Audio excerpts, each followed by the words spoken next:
야고보서 2장 14절부터 마지막 절까지 말씀입니다. 내 형제들아, 만일 사람이 믿음이 있노라 하고 행함이 없으면 무슨 유익이 있으리요? 그 믿음이 능히 자기를 구원하겠느냐?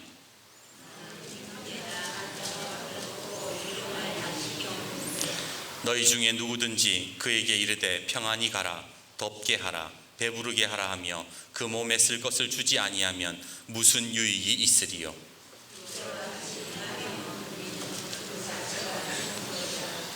어떤 사람은 말하기를 너는 믿음이 있고 나는 행함이 있으니 행함이 없는 내 믿음을 내게 보이라.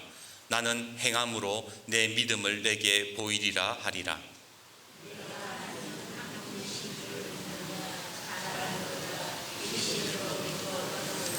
아, 허탄한 사람아, 행함이 없는 믿음이 헛것인 줄을 알고자 하느냐?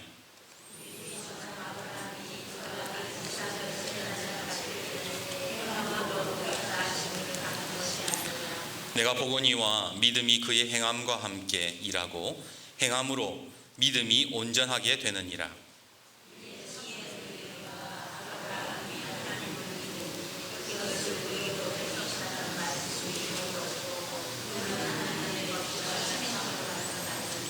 이로 보건대 사람이 행함으로 의롭다 하심을 받고 믿음으로만은 아니니라.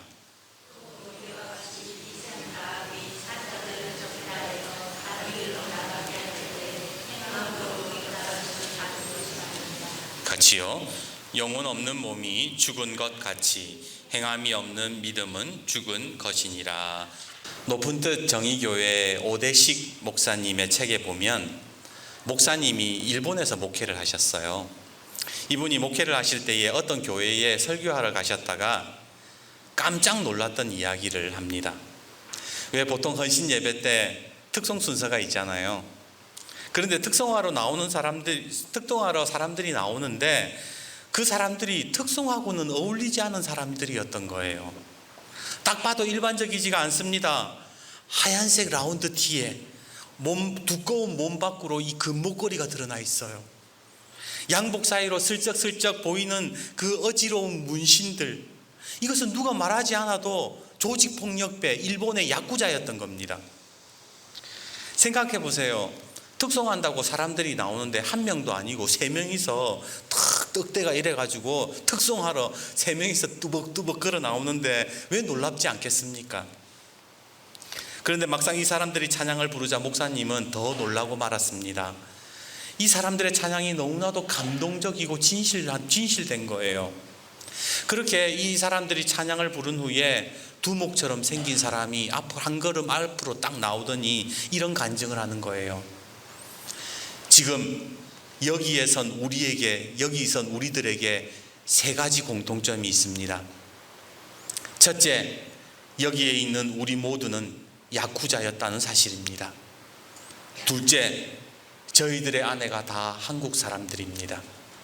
이 아내들은 다 예수를 믿는 사람들이었고 남편인 우리를 위하여 끊임없이 금식과 눈물로 기도하여 우리 모두를 이 자리에 세웠습니다. 그리고 셋째는 그렇게 말을 얼머부리더니 세 사람 다 왼손을 앞으로 펼치는 거예요. 사람들이 왼손을 딱 펼치니까 사람들이 깜짝 놀랐는데 그 손에 그 사람들의 새끼손가락이 다 없었던 거예요. 순간 예배당의 분위기가 숙연해졌습니다. 왜냐하면 일본 사람들은 그 새끼손가락이 없다는 의미가 무엇인지를 알고 있었기 때문이지요. 그 남자는 계속해서 담담하게 간증을 이어갑니다.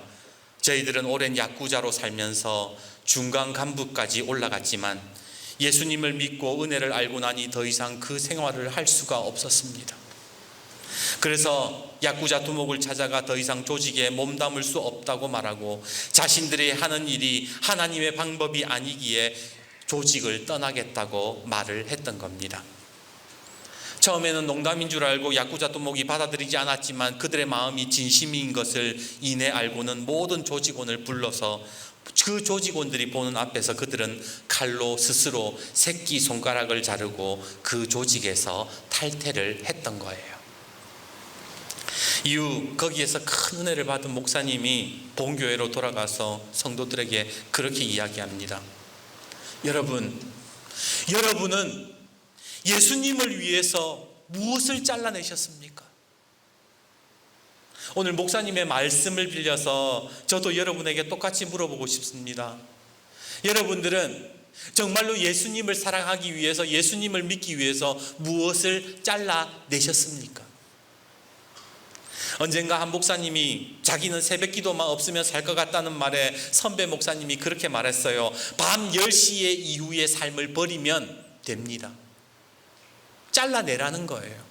드라마 보는 거 잘라내고, 노는 거 잘라내고, 그러면 하나님 앞에 온전한 새벽 기도 드릴 수 있다라고 그렇게 말했던 거예요. 사실 우리의 모습을 돌이켜보면 잘라내는 게 없어요. 놀 거 다 놀고 즐길 거 다 즐기면서, 그러면서 우리는 불평하잖아요. 기도가 안 된다, 순종이 어렵다, 힘들다, 바쁘다. 뭘 잘라내셨냐는 말입니다. 정작 우리는 예수를 믿기 위해서 잘라냈던 게 없었던 거예요. 오늘 여러분들의 신앙생활을 한번 돌이켜 보십시오. 내가 더 예수님을 섬기기 위해서, 예수님 사랑하기 위해서 무엇을 잘라내셨습니까? 중요한 사실은 그것이 마음의 결단으로만 끝나면 안 된다라는 거예요. 그것은 진정한 신앙일 수 없다라는 겁니다. 신앙이라는 말이 한자로 뭡니까? 믿을 신자에 따를 앙자, 믿는 것과 곧 움직이는 것, 행동하는 것, 따르는 것, 그것이 같이 결합이 돼야 진짜 신앙이 된다라는 거예요. 그래서 우리 옆에 분과 다시 한 번 더 인사해 봅시다. 행동하는 신앙인이 됩시다. 예, 그렇습니다. 예수 잘 믿어야지, 기도 더 많이 해야지, 말씀 읽어야지, 마음으로 하는 것이 아니라 잘라내는, 내 삶에 불필요한 것들을 예수 믿기 위해서 결단하고 잘라내는 것들이 있기를 주님의 이름으로 축복합니다. 오늘 본문인 야고보서의 말씀을 이해하기 위해서 우리는 오늘 야고보서 본문의 상황을 이해해야 합니다. 우선 야고보서의 저자는 누구입니까? 야고보입니다. 그런데 우리가 아는 예수님의 제자 야고보는 아니에요. 왜냐하면 우리가 아는 제자 야고보는 사도행전 12장에 제일 먼저 제자들 중에 순교를 했기 때문이지요.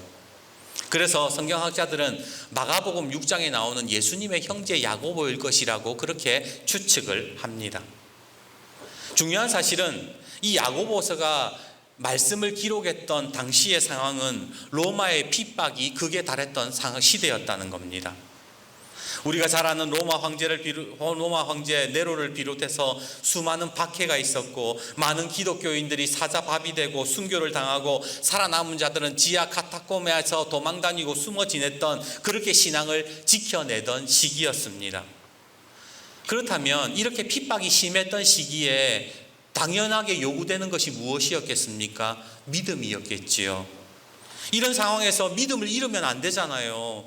절대 믿음을 가지고 그 당시에, 그래서 거기에서 배교하지 아니하고 예수님 끝까지 바라보면서 끝까지 견뎌라, 그것이 믿음을 강요시하는 것이 그 시대 당시에 쓰여졌던 모든 말씀의 주제였던 겁니다. 그런데 신기하게도 많은 복음서들이 믿음을 강조할 때에, 신기하게도 이 야고보서는 믿음이 아닌 행함을 강조하고 있더라는 거예요. 아니, 대체 지금 굉장히 어렵고 핍박받는 상황에서 왜 행함을 야고보는 강조를 했던 것일까요? 그 이유가 바로 16절과 17절에 있습니다.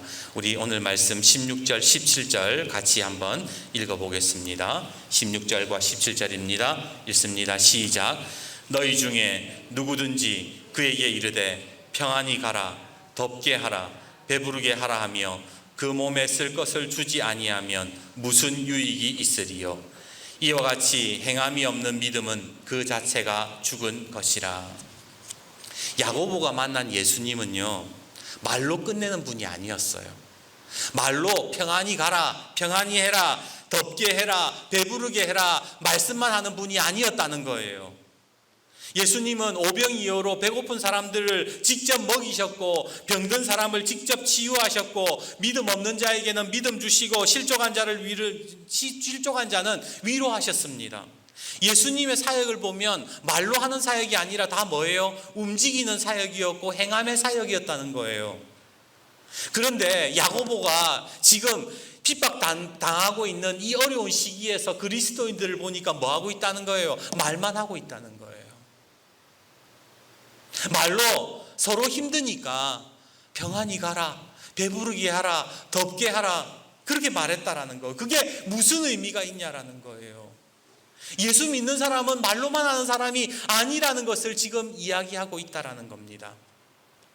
물론 핍박의 상황에서 삶이 녹록지 않지요. 내 코가 석자예요. 하지만 행함이 없는 믿음은 진짜 예수님을 따르는 믿음이 아니라는 거예요.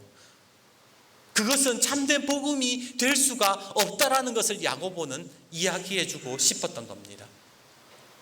오늘날 우리가 전도할 때에 그런 말들 하잖아요. 예수님은 당신을 사랑하십니다. 하나님은 사랑이십니다. 그런데 사랑을 안 보여주잖아요. 결국 세상 사람들의 눈에는 어떻게 보이느냐? 맨날 예수님이 당신을 사랑한다고 얘기하는데 자기들끼리 즐겁고 자기들끼리 행복해 보이고 자기들끼리 놀고 먹는 것처럼 보이더라는 거예요. 그래서 오늘 야고보서의 말씀을 통해서 오늘 우리의 한국 교회가 이 현실 속에서 어떻게 해 나가야 될지를 함께 묵상했으면 좋겠습니다. 오늘 야고보서의 말씀을 간단하게 요약을 하면 이렇습니다.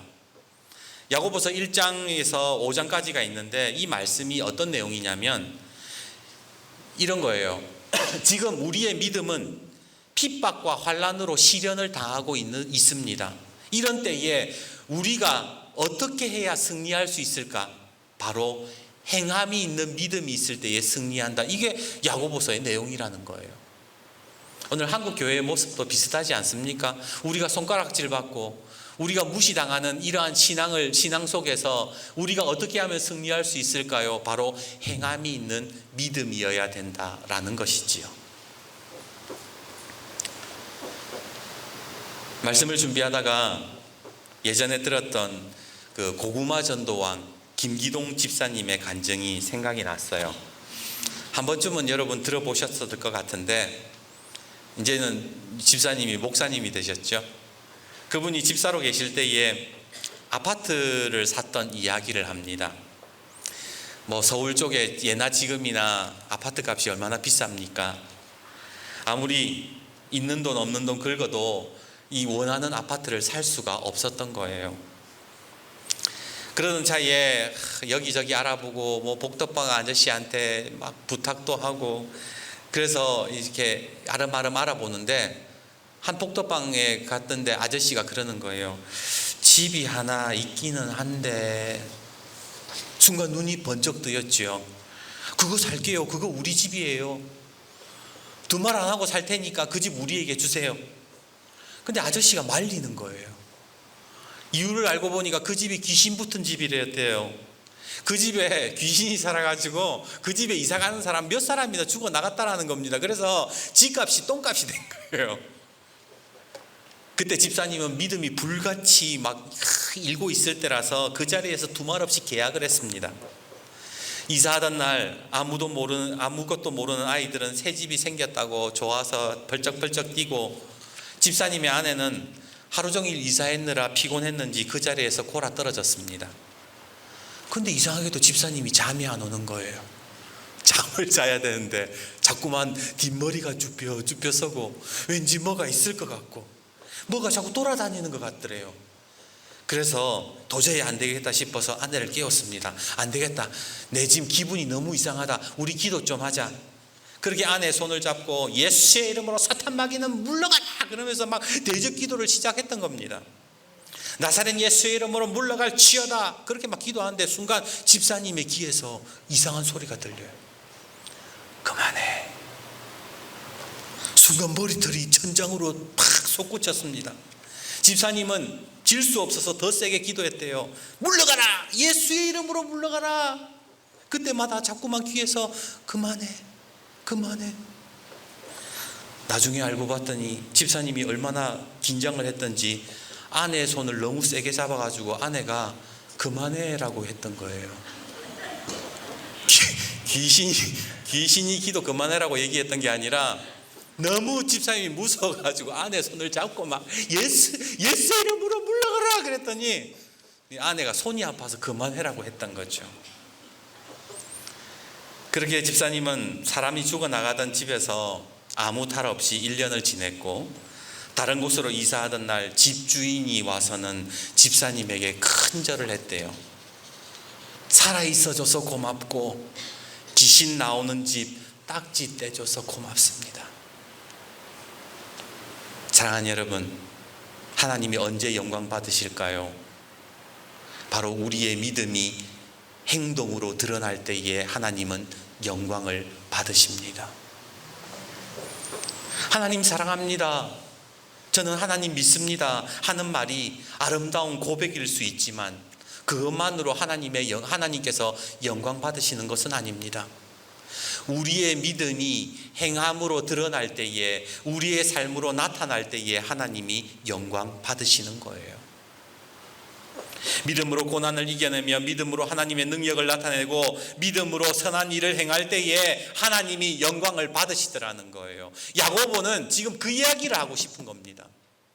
지금 고난 가운데 있지요. 지금 많이 어렵지요. 하지만 여러분의 그 믿음이 행함으로 드러나야 되는 거예요. 어렵지만 도울 수 있어야 돼요. 어렵지만 예수의 이름으로 이 모든 고난들을 이겨낼 수 있어야 돼요.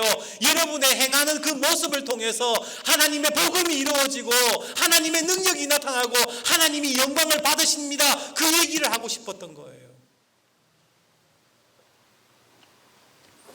오늘 18절 말씀 같이 한번 읽어볼까요? 18절입니다. 시작. 어떤 사람은 말하기를 너는 믿음이 있고 나는 행함이 있으니 행함이 없는 내 믿음을 내게 보이라. 나는 행함으로 내 믿음을 내게 보이리라. 나는 행함으로 내 믿음을 보일 것이다. 전 세계 사람들에게 존경을 받는 테레사 수녀 잘 알고 계시죠? 테레사 수녀가 했던 일은 인도 캘커타에서 그 노숙인들, 행여병자들을 돌보는 일이었습니다. 그녀는 한 번도 사람들에게 예수 믿으라고 말하지 않았답니다. 하지만 그곳에 사는 인도 사람들은 테레사 수녀를 향해서 이렇게 말했습니다. 지금까지 영국에서 수많은 선교사들이 들어왔습니다. 우리는 그들이 전하는 하나님을 믿지는 않습니다. 하지만 테레사 수녀가 믿는 하나님은 믿습니다. 오늘 우리 마을에도 이러한 역사가 일어나기를 주님의 이름으로 축복합니다.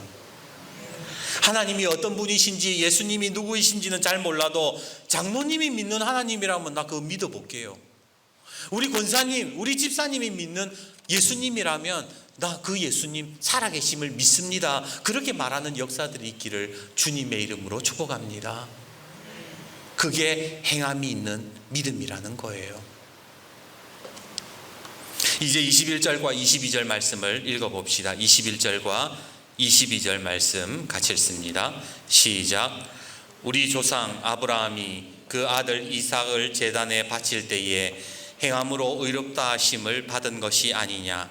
내가 보거니와 믿음이 그의 행함과 함께 일하고 행함으로 믿음이 온전하게 되었느니라. 25절도 읽어봅시다. 시작.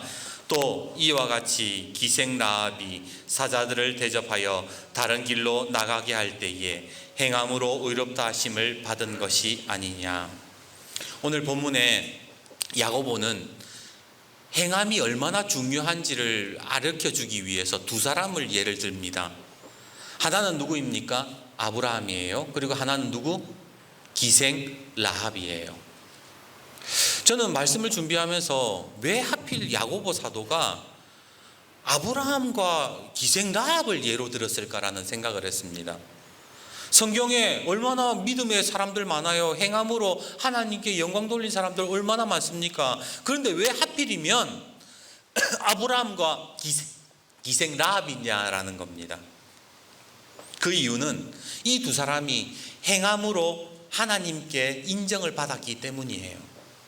아브라함은 우리가 알다시피 믿음의 조상이고 믿음으로는 따를 사람, 그에게 뭐 아브라함보다 뛰어난 사람이 없다라고 그렇게 말하는 사람 아닙니까? 그런데 그런 사람이, 그렇게 믿음이 있다고 말하는 사람이 하나님께 의롭다 하심을 받았던 때가 언제냐? 바로 행함이 있을 때였다는 거예요. 아들 이삭을 하나님께로 바쳤을 때에, 그런 행함이 있을 때에 의롭다 하심을 받았다, 그 이야기를 하고요. 기생 라합은 어떤 사람이냐? 믿음이 없는 사람이에요. 이방 사람이에요. 이 사람은 하나님에 대해서 별로 들어본 적이 없는 사람이에요. 믿는 사람이 아닌 거예요. 그런데 이 사람이 뭐 했어요? 하나님의 사람들을 대접하고 살려줬다는 이유로 어떻게 예수님의 족보에 올랐다라는 거예요. 야고보는 지금 이 이야기를 하고 싶었던 겁니다. 이 사람은 믿음이 별로 없는데 하나님 말씀에 순종해서 하나님 말씀을 따라서 사람들을 살려주고 사람들을 도우니까 뭐예요? 예수님의 족보에 올랐지 않느냐, 그 이야기하고 싶었던 거예요. 왜? 행하는 것을 귀하게 여기시는 하나님을 알려주기 위함이었던 겁니다. 근데 문제는 여기에서 많은 사람들이 오해를 합니다. 그러면 착한 일하고 선한 일하면은 예수님의 족보에 오르고 그러면은 천국 가는 거 아닌가? 그러면 구원받는 거냐? 이렇게 착각을 한다라는 거예요. 그런데 분명히 짚고 넘어가야 될 것은 야고보가 선한 일을 해서 착한 일을 해서 구원을 받을 수 있다고 말하는 것이 아니라 그만큼 행하는 것이 중요하다라는 걸 이야기하는 거예요. 22절 보세요. 22절에 뭐라 그래요? 네가 보거니와 믿음이 그의 행함과 함께 일하고 행함으로 믿음이 온전하게 되었느니라. 행함만 강조하는 게 아니라는 거예요. 정말로 그 믿음이 온전하게 되려면 행함이 있어야 된다라는 거예요. 그리고 행함에는 그 믿음이 따라야 된다, 그 이야기를 하는 겁니다. 그래서 오늘 야고보서의 결론인 2장 26절의 야고보는 이렇게 마무리를 짓고 있습니다. 우리 26절 말씀 같이 한번 읽어봅시다. 시작. 영혼 없는 몸이 죽은 것 같이 행함이 없는 믿음은 죽은 것이니라. 이제 말씀을 맺겠습니다. 지난 주일 예배를 마치고 조금 선선해질 무렵에 우리 정시아 선교사님이 우리 자녀들을 데리고 교회로 오셨습니다. 아이들이 자전거도 타고 뭐 이렇게 노는 동안에 선교사님과 잠깐 대화를 나누었지요. 선교사님, 선교지 생활 많이 힘드시죠? 선교사님의 대답은 의외로 심플했습니다. 그래도 행복하고 감사합니다. 어쩌면 한국보다 더 나은 부분도 많아요. 우리 선교사님 가정을 보면서 우리나라에 들어와서 일생을 바쳤던 파란 눈의 선교사님들이 생각이 났습니다. 아무것도 보이지 않고 아무것도 갖추어지지 않은 이 땅에서 그 선교사님들이 얼마나 많은 고생을 하셨습니까? 얼마나 이 더운 여름에 땀을 흘리고 또 얼마나 추운 겨울에 떨었겠습니까? 그분들이 예수님을 증거하기 위해서 얼마나 많은 것들을 포기하면서 그 마음의 손가락들을 잘라냈을까요?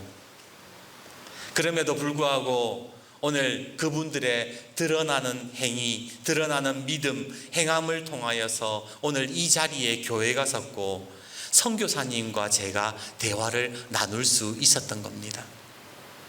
오늘 파란 눈의 선교사님이 계시지 않았다면 그 자리에 그 지난주일 선교사님과 저는 대화를 나눌 수가 없었을 겁니다. 하나님께서는 그 선교사들의 행함을 의롭게 보시고 이 나라 이 땅을 살려주셨습니다.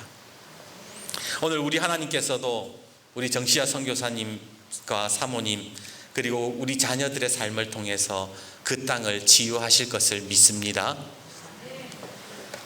선교사님이 가족의 행함과 드러나는 삶을 통해서 우리 훗날 정시아 선교사님이 복음의 씨를 뿌린 그곳에서 믿음의 꽃들이 자라나고 피어나서 그 나라 그 땅에도 교회들이 세워지고 선교사를 파송하고 그곳에서 또 어떤 목회자와 또 어떤 선교사가 같이 대화를 나눌 수 있는 아름다운 그런 꿈을 꾸었습니다. 사랑하는 여러분, 오늘 저와 여러분은 어떤 믿음을 가지고 계십니까? 저는 예수님을 사랑합니다. 저는 하나님을 사랑합니다. 귀한 믿음입니다. 그러나 그 믿음이 드러나게 하십시오. 오늘 누군가가 어렵고 누군가가 힘들다면 그에게 찾아가서 말로만 예수님이 사랑이라고 말하는 자들이 아니라 그의 필요를 채워줄 수 있는 하나님의 사랑을 전할 수 있는 그런 드러나는 믿음이 있기를 주님의 이름으로 축복합니다. 오늘 선교사는 선교의 자리에서, 목사는 목회의 자리에서, 성도는 성도의 자리에서 행함을 통해서 믿음이 드러날 때에 우리 하나님께서 영광 받으시며 하나님의 나라는 이루어져 가는 겁니다. 오늘 행함으로 드러나는 아름다운 믿음이 있기를 주님의 이름으로 축복합니다.